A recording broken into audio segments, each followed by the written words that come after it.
The Panthers host the Los Angeles Rams for the second time this season in Uptown Charlotte, and an old friend is back in town as well. We'll talk to them about whether the Panthers can pull the upset again right here on Locked On Panthers.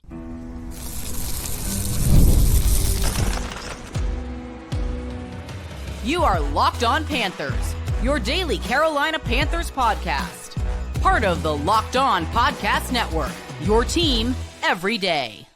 Welcome into another edition of the Locked On Panthers podcast, a part of the Locked On Podcast Network. I'm your host, as always, Julian Council, talking Carolina Panthers with you every Monday, Tuesday, Wednesday, Thursday, and yes, of course, Friday, your team every day. That's our motto here on the Locked On Podcast Network. Thanks for watching the show right here on YouTube and listening wherever you listen to your favorite podcast. We are back once again here on a Tuesday, and typically we do the good, the bad, and the ugly, and look back at what Dave Canales had to say. But I told y'all, with it being the playoffs, first time in 8 years Panthers have been at this stage, first time in a decade that they're hosting a game, I wanted to mix some things up for this week and hopefully for the next coming weeks. And who better to talk to than our old pal Jordan Rodrigue, who used to cover the Panthers for The Observer and The Athletic. Then she went to LA to cover the Rams. Now she's a senior NFL writer for The Athletic and will be here in Charlotte for the game, a little homecoming for Jordan. Want to get her perspective on all things Carolina Panthers, looking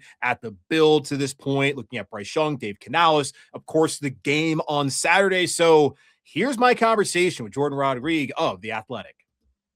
So excited for this conversation that we're about to have. Jordan Rodrigue, formerly of the Charlotte Observer, former beat reporter, also for The Athletic. And y'all, I can't believe we got her because she's all over the place. Senior NFL writer for The Athletic. You can listen to her on the Play Callers and Finding Rams, and also NFL Daily with Greg Rosenthal. Jordan Rodrigue, welcome back to the show. How are you? I'm great. What an occasion. This is so awesome. How excited are you? This is like the dog days are over. The sun's coming out in Carolina. I know it's going to be terrible weather this weekend. I don't care. The sun is coming in. That pure breeze is blowing in.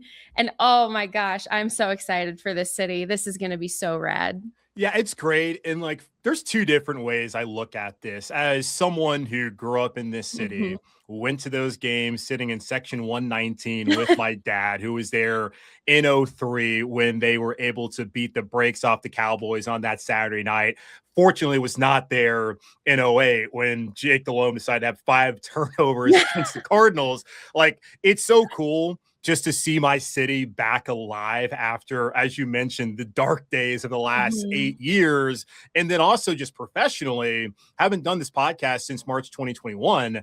I have not been covering a winning team, as you are very aware. There have been some real dark days for your boy, and it's taken a lot to have to come up here and talk about this team 5 days a week outside of like a 6-week period, Jordan. So I am so excited to be able to go cover that game as a native Charlottean, as somebody who was able to go to that stadium and knows just how much this team means to the city.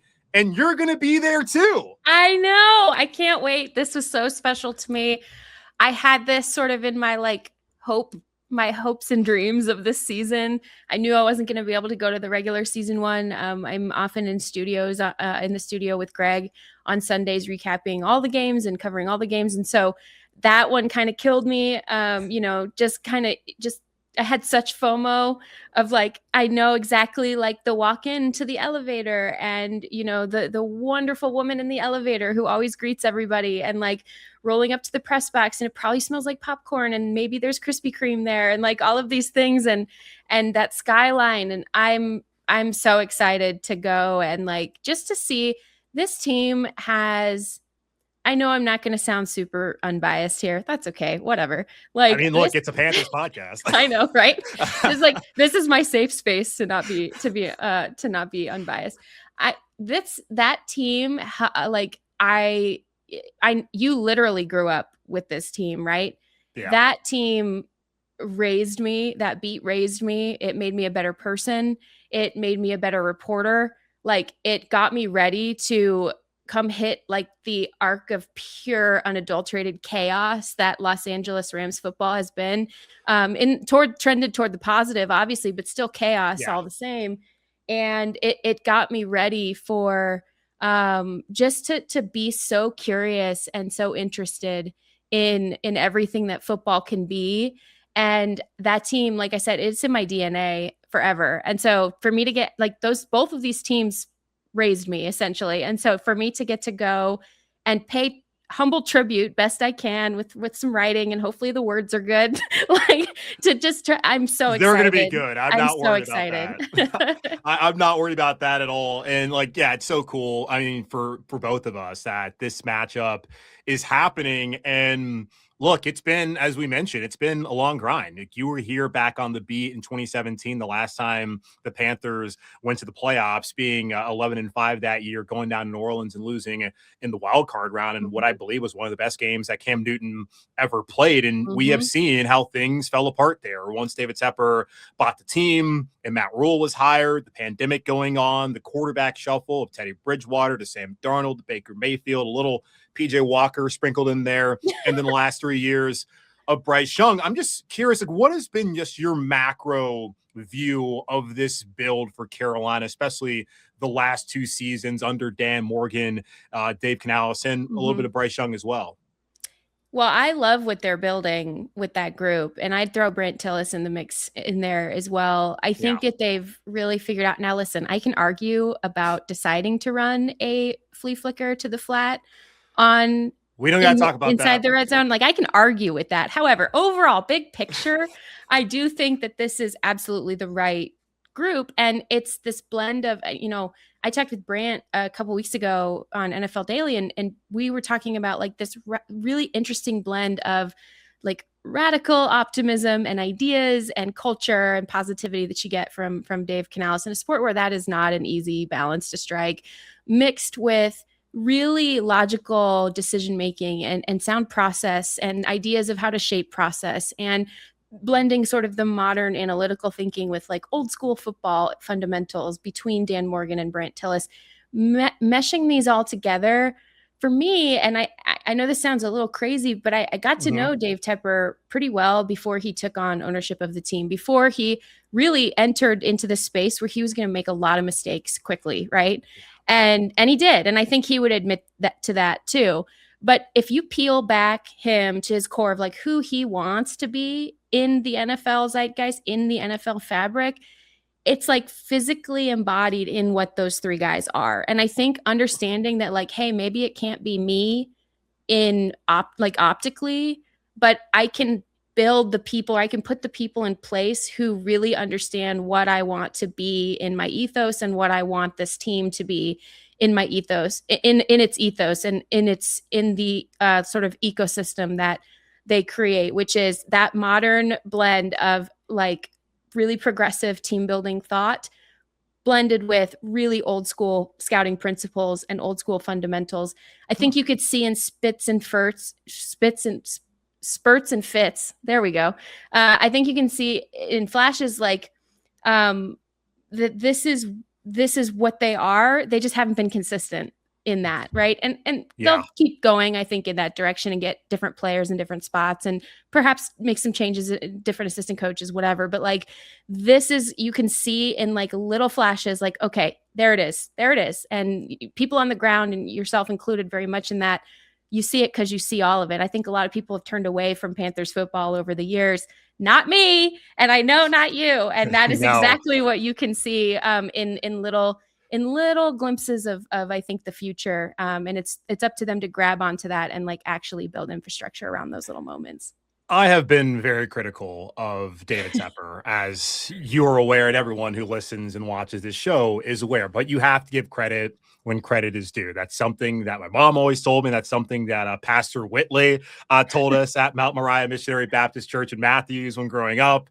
And shout I have out to give Matthews. Credit. Yeah, got to shout out to Matthews. I got to give credit to him, though, because, look, when he got here, he allowed Marty Hurney to stick around so he could understand the inner workings of this organization and how things are operated from a day-to-day basis. I don't know how much you learn or understand of that when you are a partial owner like he was in Pittsburgh, but I didn't have a problem with him keeping Marty Hurney around, and I didn't have a problem keeping Ron Rivera around. But after a year, he decided, okay, let's move on. He kept Marty for that pandemic season, and eventually with 4 weeks left, he decided, okay, let's move on and let's go find another GM. Scott Fitterer came in, made some moves. Obviously, those did not work out when we look back, hindsight being 2020. And one of those, of course, is Chris McCaffrey being traded away, which would have been nice to have him, especially for that rookie quarterback, Bryce Young, the next season. But we're here now to where he has his head coach in Dave Canales, who, if we remember, no one else in the NFL was trying to interview him a couple of seasons ago when he had that lone year as the OC in Tampa. He decided to make what I call a hallway promotion of Dan Morgan into the big chair there at general manager. And then he goes to what has been the most successful organization over the last decade, Kansas City, to pluck Brandt Tillis. And we have seen a team go from 2-15 devoid of talent, getting rid of all its best players, to re-signing Derek Brown, to re-signing J.C. Horn, to having Bryce Young in the fold and bringing in some veterans who have won Super Bowls, whether it be Turk Wharton from Kansas City, bringing in some guys like Ashawn Robinson, who's with the Rams as well. And they're to this point where, yes, they're up and down, but they're 8-9. And you feel like guys are finally able to do their job. And I'm curious too, just like, what do you think is like the outside view of Dave Canales in particular? He still feels like a guy who's pretty inconspicuous around the NFL, especially for a head coach who's also a play caller, which has been really in vogue over the last 5+ years. Yeah, and I think it's because he had like that one real like spark year with a extremely well-known quarterback, right? And a lot of these hotshot play callers, they have 1 year with a big name quarterback, or they have multiple years developing up maybe a medium tier quarterback. A lot of people forget a lot of Sean McVay reputationally, it was not just RG3, but it was also Kirk Cousins too. And so that's where, I think with Dave Canales around the league, I think people are extremely curious about what this team is going to do next, where the quarterback goes next. And certainly that is hand in hand with Dave Canales as a coach. And I think there's a lot of people impressed in a similar way, and maybe not as public a way, but in a similar way as they are with what Mike Vrabel has done in New England. I would say the quarterbacks are very different, obviously, but the fact of the matter is Mike Vrabel had to make up for like 3 years of awful drafts. And so have the trio now, and certainly to start Dave and Dan, but now the trio of Dave, Dan, and Brandt have had to make up for multiple years of bad drafting. And I know the Rams showed one way to do it years ago. It is not copyable to do things that way. The way that they're doing F them picks, the way that essentially buying your team, you have to hit on every free agent if you're going to do that. But also the way that they're doing it now, in Les Snead's third team building pivot of his tenure with the Rams, they've drafted and developed. And you have to build a team through the draft. And I think every scout, every GM worth their salt knows this. But when you are lacking an entire base layer of it's like you don't even have a floor of your roster. It doesn't exist. And you can't build a foundation because the floor is not there. It's like that weird, awful feeling when you're walking upstairs and you miss a step. That's what that roster build is. And so them making up for it in a similar way, I would say comparable to what New England has done, obviously different variables and personnel, but that is a similar type of team build effort that's going into making up for, I think, respectfully speaking, of course, but making up for lost time in Carolina. And that lost time could be like a decade, because go back even to your time here when it was Marty Hurney. Even before that, I guess Dave Gettleman was actually the general manager back then. And while he had some solid first-round picks. Jordan, the hog mollies. Jordan, do you see the hog molly I'm going to pick up? Yeah. Vernon Butler didn't work out. And like fundamentally, I agree with Dave Gettleman. You want to build in the trenches. Now, am I letting a guy like Josh Norman go? Maybe not. But if It didn't work out as far as you felt like he was a scheme guy and you could replace him. And they did that with James Bradbury. Guys like Zach Sanchez, not so much. Same thing with, forget who the other corner was at that point in time. But look, I understood philosophically what he was talking about, but they didn't draft well in the middle rounds. And we've seen that really be a theme in Carolina. And you look at this draft class, I was telling people last offseason, speaking of the Rams, what you talk about as far as that team approach and that build, if they could have the same kind of impact class Rams had a year ago with a guy like Jared Verse, who I absolutely loved coming out of Florida State and still love to this day. Like, that guy's awesome. Braden Fisk, who was awesome as well. And just thinking about those two guys makes me so mad about that Florida State team not getting an opportunity when you have two guys that freaking good. You're telling me they can't go out there and single-handedly win a game. And then you also had Cam Kitchens from Miami. So those guys were impact players immediately. And we've seen this year, Nick Scorton has been that for them defensively. Lathan Ransom stepped up defensively as well. Princely Mamielon, he's had his moments. I love what they've been able to do building wise. And it is interesting as well, just looking at Dave Canales from my seat, what's it going to look like on Saturday and moving forward in these playoffs? Well, let's take a quick pause. You did bring up the quarterback. Yes. And that's always going to be a conversation that we cannot have with someone from the national media outside of Carolina when we have you on. So let's take a quick pause here, come back, and we'll talk about Bryce Young and what he's looked like this year and what Saturday can mean for him here in just a moment on Locked On Panthers.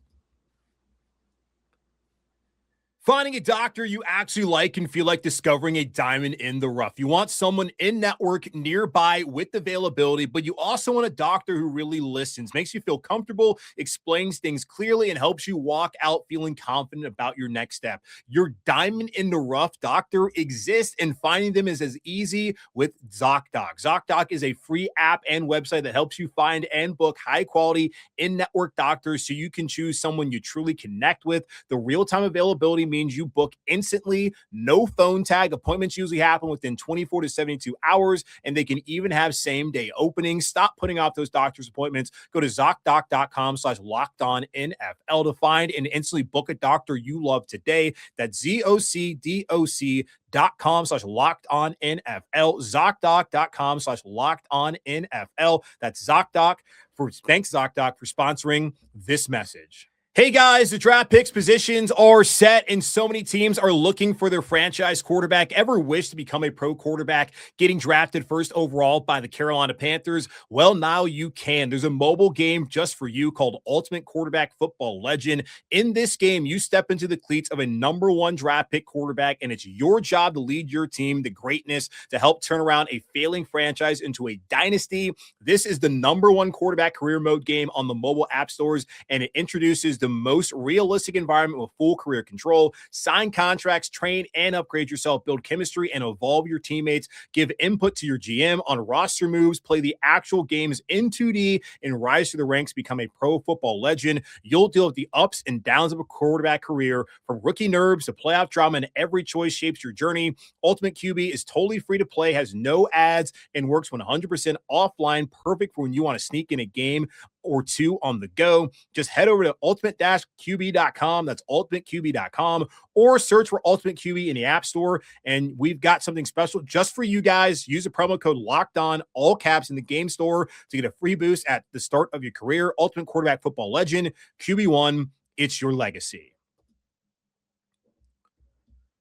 All right, back here on Locked On Panthers, Jordan Rodrigue of The Athletic, formerly the Charlotte Observer. She is on with me. She'll be here in town. What's the first spot, Jordan, you want to hit when you get back to Charlotte? The city has changed a lot, as I'm sure you're aware. Well, you told me. You warned me. Yeah. Yeah, what's the one place that, I mean, there's still plenty of Buffalo people. That has not changed. But what's the one place that you would love to go to when you're back here in Charlotte?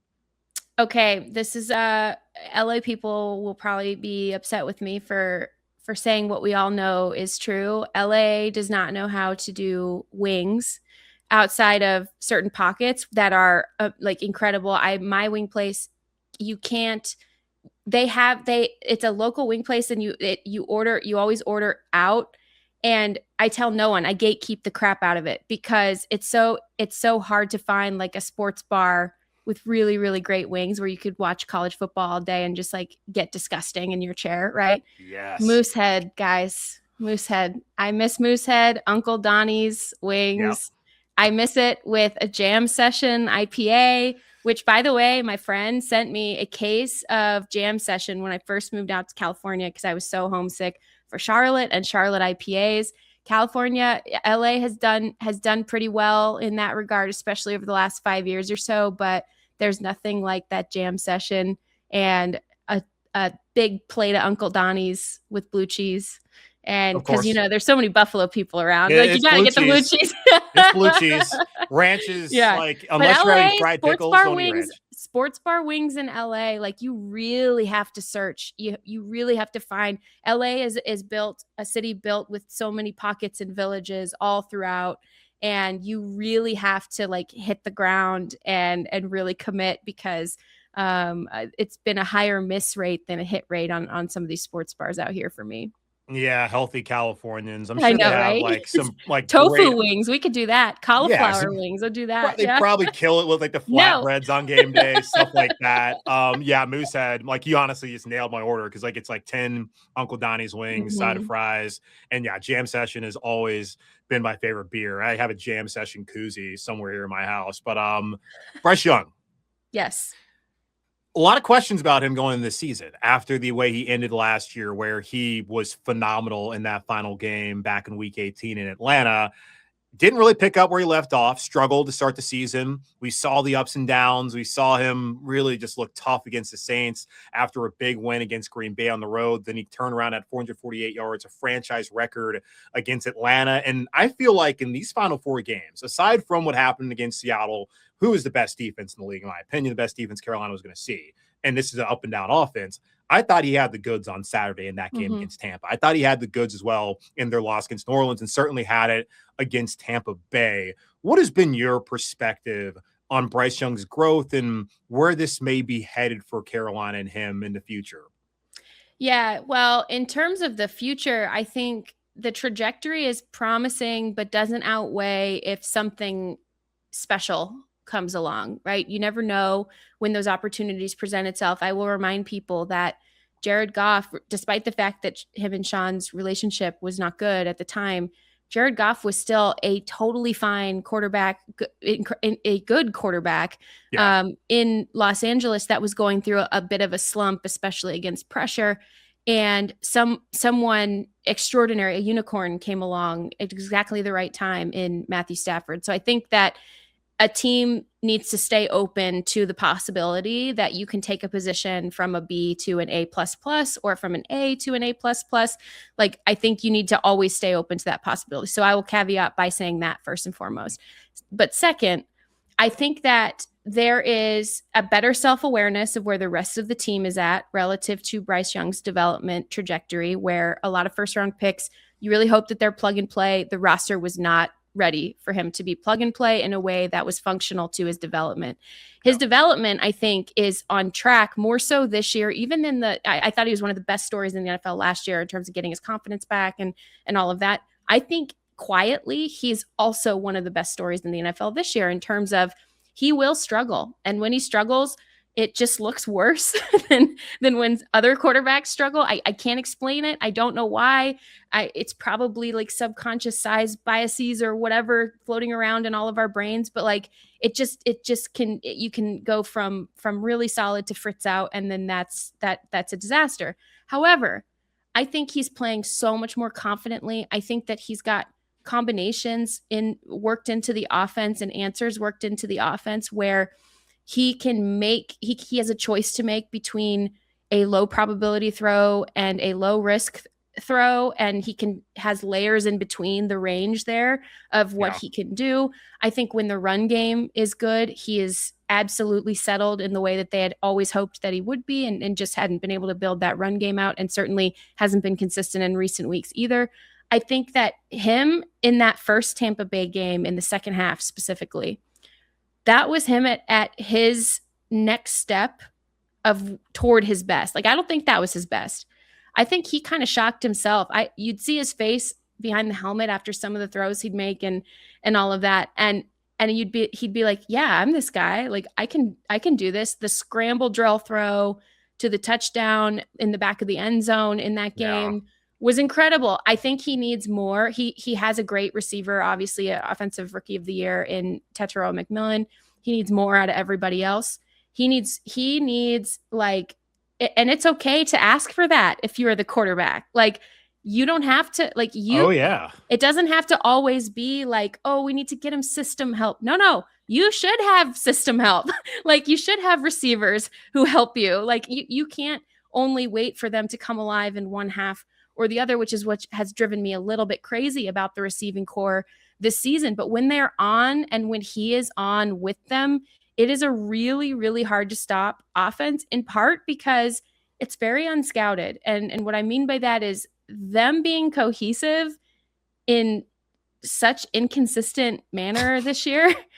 You know what you're going to get. It's actually a compliment when you get to the playoffs, because nobody knows what the hell is coming at them. Like, what version of this are we getting today? It actually could work to your advantage in the playoffs. I know I sound like that's like heavy PR, but it's not. It's like, it's very much like you don't know how high the ceiling of this team is, because I don't think you've even consistently scratched the surface yet of the quarterback and the receivers, because you're still building that room out. So I think with Bryce, I see such potential. I have the whole time. I have since he was drafted.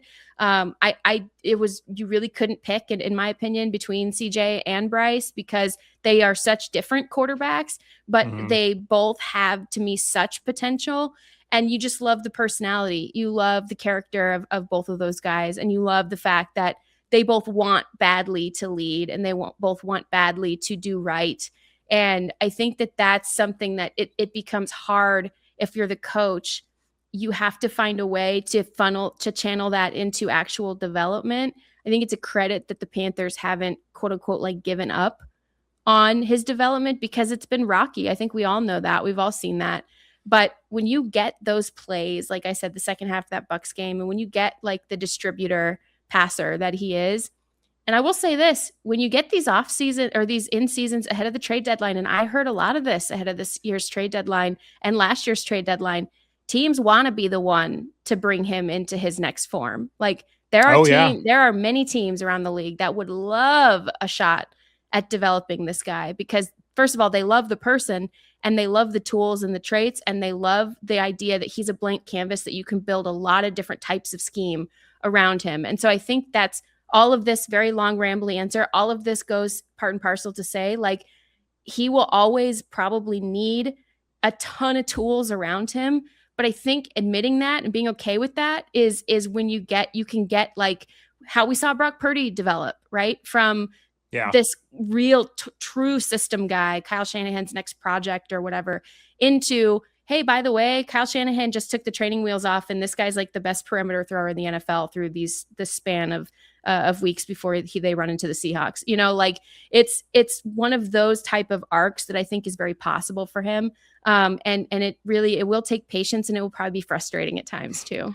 Well, it's definitely been frustrating for plenty of fans who like there's a thing on Twitter. It's a meme, I guess. Yes. Where it will be, oh, Bryce is awesome, to, oh, Bryce is terrible, we need a new quarterback. And it's just that vicious cycle of just not being able to find that consistency. And when I look at like his rookie year, the offensive line was just in a horrible situation. 7 different left guards, 8 different right guards. Ike Ekwonu regressed in his second year.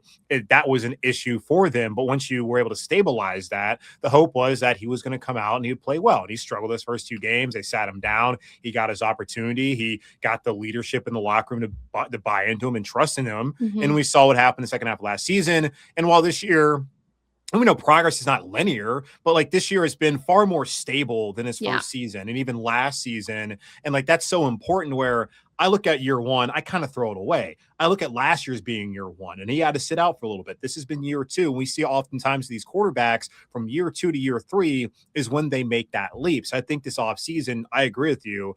They decided to move on from Adam Thielen. It's not like he did anything in Minnesota or Pittsburgh, and good for Adam for getting an opportunity to play in the playoffs his last season in the NFL. But they decided to go with this youthful movement of wide receivers. McMillan's been great for him. If they didn't take McMillan, they're not here at this point in time, because Coker was out for 6 weeks. Leggett has not made the jump that they want him to. Jimmy Horn Jr. has had opportunities, but they don't trust in him that much to give him the ball. He's not a part of the game plan in that way. Like, it's still growing, and it's honestly remarkable how they're even in this spot. And I think it's great for them to get this experience, knowing in the offseason there's still things that they got to grow on and build on this offseason.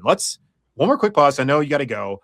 Let's talk about the game real quick and just look back to week 13, look at Saturday, and kind of get some thoughts on where Carolina stands heading into this game on Saturday, just here in a moment on Locked On Panthers. Fridays already feel different during basketball season, and FanDuel is making them even better. Every Friday night before the game tips off, FanDuel gives fans a new way to kick off the weekend with NBA Happy Hour. NBA Happy Hour is your official pregame and limited time window where special offers drop right inside the FanDuel app before the action starts. Fridays from 6 to 7:30 Eastern have become appointment viewing of NBA Happy Hour. Opening the FanDuel app during Happy Hour always brings something new. Boosts, bonuses, and surprises. It adds extra energy to Friday night basketball without overthinking it. So before tip-off, check out the FanDuel app and see what's dropping during NBA Happy Hour every Friday from 6 to 7:30 Eastern. A little basketball, a little action, a whole lot of Friday energy. That's NBA Happy Hour only on FanDuel, the official sportsbook partner of the NBA. Okay, Jordan, you're coming to Charlotte to work because this game is be on Saturday, 4:30. I think the perfect time for Panthers fans. I know this has typically been the Houston Texans memorial slot every single year in the playoffs, and the NFC South champion when it's been Tampa's played on Monday. But Monday night games in the playoffs, I think that sucks. They should all be on Saturday and Sunday, but the league disagrees. This is awesome for Panther fans to be able to go wake up in the morning, brunch if they want to, tailgate all day. It might be a little rainy, but then you can go to the game. It's still going to be not too late. So if you want to go party afterwards, if you get the right result, that would just be a perfect day for Charlotte. But looking back at week 13, I didn't think the Panthers had a chance to win this game. I honestly told people, look, the Rams are going to probably beat them. Let's not even worry about this. Get to the bye week, get healthy, and then you got a 4-game season against New Orleans, against Tampa twice, and against Seattle, and with the 2 games against Tampa probably meaning the most. And the Panthers shocked me that day, and they shocked the NFL for the second time this season, where Bryce Young had one of his best games. The rushing attack of Rico Dowdle and Chuba Hubbard, really the only time it's looked the way I think a lot of people thought it could back in March. They were able to get it done without J.C. Horn, without Trevon Merrick. I don't expect Matthew Stafford to have 3 turnovers again on Saturday, but I don't think we can forget about what the Panthers did defensively without some of their star players. Just kind of what's your overall thought back on that game and how it may apply to what's going to happen here on Saturday? Yeah, well, that week I was looking at the weather and I was looking at all the conversation and commentary around Matthew Stafford at that time, which was like, as it should be, MVP race, like all that stuff. And I was like, here it comes. Here comes the turnover game, because he hadn't thrown it. He got the interception record and like all. Yeah, it was like 28 touchdowns without interception. Then he throws, I think it was a tipped one by Derek Brown, but then it was the pick 6 the next drive. Plays after he broke the record, and I'm like, yeah, that tracks.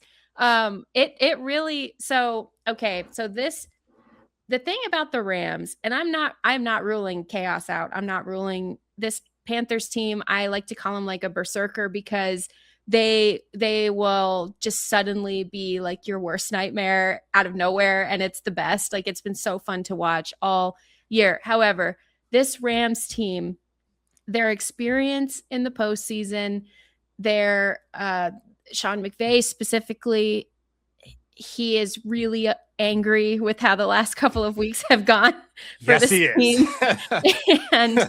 and this whole building is like a thermostat with him. However he is, they are. And so I think that this is one of those games where they are brass knuckle swinging the entire game, and they will have no regard for whatever's happening on the other side. Now, that doesn't mean to say that I think that this is going to be a blowout. I actually think the Panthers, from, first of all, their intricate knowledge with all the coaching crossover, their intricate knowledge of Sean McVay and all of his coaches, their knowledge of his system, their understanding of what the Rams like to do, their ability to like dare Matthew Stafford to make throws that he does not want to make. They have some great ball hawking corners where if you're showing them a shell, but you're showing them a crease in the shell of the defense where you're like, you should throw right there. We're not going to look for it. But instead, a really talented corner is suddenly there to make the interception. Like, these are the types of things, capitalizing on like little moments, that I think could make the difference either way. I definitely think that the Panthers have an advantage on special teams, where the Rams have struggled all season, even firing, poor Chase Blackburn, one-time Panther, and firing Chase Blackburn. But then also their coverage has been bad. They're missing Jordan Whittington, who is a really bright potential as as a core 4 special teamer, including in the return game. And this defense has not defended the run well of recent weeks. They also have been without Quentin Lake, but I think it's more than that. I think that they have had some troubles with gap integrity, and I think they've had some issues with wrapping and bringing to the ground. I think their corners want to play more aggressively, but it's hard to allow them to do that because you don't want to allow explosive plays. So I do think that the Panthers are built to basically be like, F it. Let's go. Like throw whatever you got at him. Yeah. We're playing with house money right now. Whatever you got, do it. But I think too, up front, Derek Brown against the interior of this offensive line minus Kevin Dotson is a huge advantage. However, the Rams offense is a freaking wagon. They're going to run 2 different types of personnels that look like it's all going to be the same thing, except they're going to sub their 11 personnel packages with their 13 personnel packages. And all of a sudden 3 tight ends are going to hit you in the freaking face when you think it's supposed to be receivers. And it's a nightmare. It's an absolute nightmare. And their run game is great. And Matthew Stafford is Matthew Stafford and all of this stuff. All of this to say, I think they can make mistakes. This Rams team, when they've lost games, it has been because their opponent just will not stop annoying them the way that the Panthers did in the best way. And B, because it's self-inflicted wounds all the time. It's failing to get out of the gate early. It's being flat, especially when they're traveling, especially in weather. It's turnovers. It's simple mistakes, especially on special teams and on defense. And so I think these things are all very possible. It's why it's very hard for me to pick this game, because I don't know Sean McVay to lose a second time to a football team. But I also have never really quite seen a Panthers team that I can't quite identify like this one. And we're looking at weather on Saturday, 71 and rainy. Conditions, like it was a little cold, a little rainy that game day as well when they lost here in Carolina. So yeah, I mean, look, the turnovers were huge in that game. It's like there was 8 true possessions for the Rams. They scored on 4 of them. They punted once, and then there was 3 turnovers, and one of those and resulted in a touchdown for Carolina, the pick 6 by Mike Jackson. The Panthers have not run the ball well at all in the second half of the season. Like they're 31st in rushing success rate. They're 30th in total yardage rushing wise since week 10. And then I think they're 29th in rushing yards per play. So it's been rough for them. Yeah. So this may be the game to get right. This may be the game where there was 2 4th downs where deep ball to Jalen Coker touchdown, another 4th down to Tetairoa McMillan touchdown, and they just let it fly. They said, why not? Why not us? It'll be very interesting to see what this game looks like. I know Vegas, I think, has 13.5 point underdogs for Carolina. Which is rude. So the thing is okay, Dave Canales, if you're listening. I'm sure he's an avid listener. Yes. Okay. Use everything to your advantage and full send on everything, but not beyond the point of stupidity. Don't call the red zone flea flicker crap. Don't get cute in conditions, all this stuff. But that's the thing. That's the thing is maximizing in the margins. And I think that the Rams still struggle to maximize in the margins. They don't have as much of an identity minus John Stryker on what they want to do on 4th downs, for example. They just hated their kicker for a while, and then they changed their kicker, and then now sometimes they kick and sometimes they go on 4th down. And they don't have they maximize the tiny moments in the middle of the game that increase your, and analytically speaking, win probability, but a really real thing for coaches, momentum. Increase your momentum in these little margins over the entire course of a game, and you have a shot. And I'm picking the Rams. I think Vegas is being rude, but I'm picking the Rams. Yeah. But I will say Carolina, if you just go full send and you eliminate stupid decisions that don't make any sense, and also just play your game, play free, play fun, let Bryce cook, see what he's got, because he outplayed Matthew Stafford that last time.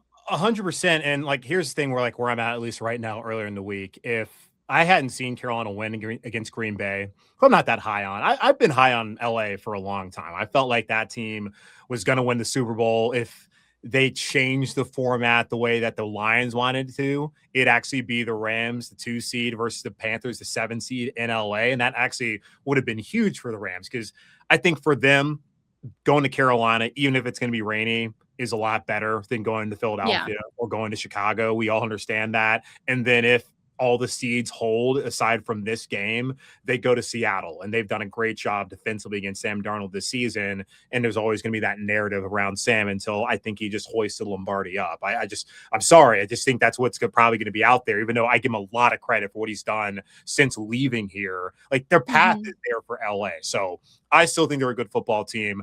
I'm kind of like Sean McVay, a little bit mad about all the positive things I've said about them and how they've looked recently. I'm not mad at the loss of the Panthers, but the fact that Carolina has beaten a team of this caliber, the same team, and the Packers makes me like believe that it's possible for them to get a path to victory on Saturday. To whereas someone asked me earlier in the year, would Panther fans be as upset about the losses against the Saints had they just lost to the Rams and Packers and beat the Saints? If that was the case and they were here in this situation, probably wouldn't have that much confidence, because they would have shown no ability all season long to beat a winning team, which they have done now twice. So we'll see how it plays out. And I'm so excited about this game, excited for this weekend, excited to see you in the press box on Saturday. Jordan, thanks again. Again, y'all, you already probably follow her over on Twitter. What is it? Jordan Rodrigue. Yeah, still Jordan Rodrigue, senior NFL writer for The Athletic. Check out her column. Joe Person of The Athletic also covers the Panthers, the play callers, Finding Rams, NFL Daily with Greg Rosenthal. She's crushing life, man. And I'm so happy for you. That hanging on for dear life there, my friend. It's almost over. Well, I guess we don't sleep. I guess we don't sleep until June or July, right? Half of July. Appreciate you having me on. This was a real joy. Thank you. Absolutely. Anytime. What a treat it was to sit down with Jordan Rodrigue of The Athletic. Awesome to see all the things that she's doing now, covering the NFL from a national perspective. And she'll be here in Charlotte. So if you guys see her out in the local community, I guess at Moosehead, maybe on Friday, say hello. Awesome person there, and really good perspective on the Panthers from a national perspective, but also from someone who's covered both the Panthers and the Rams. Cannot wait for this game coming up here on Saturday afternoon / evening in Uptown Charlotte. But that's going to wrap up this edition of the Locked On Panthers podcast for our Locked On Podcast Network, hosted by yours truly, Julian Council. Again, y'all, subscribe or follow the show free over on YouTube or wherever you listen to your favorite podcast. And be sure to follow me, Julian Council, over on Twitter and Blue Sky at Julian Council, where tomorrow's Wednesday. I think I'm going to answer mailbag questions. I know I said the other day I wasn't going to do it, but maybe just go ahead and send them in. People have sent them in already. So send in mailbag questions, and I might just do like multiple shows on a Wednesday. It's a big week. Why the hell not give you guys as much content as possible? So at me, DM me over on Twitter or Blue Sky to get those questions into me right now. But in the meantime, be safe, be happy, be whole. As always, keep pounding, and I'll talk to y'all on Wednesday.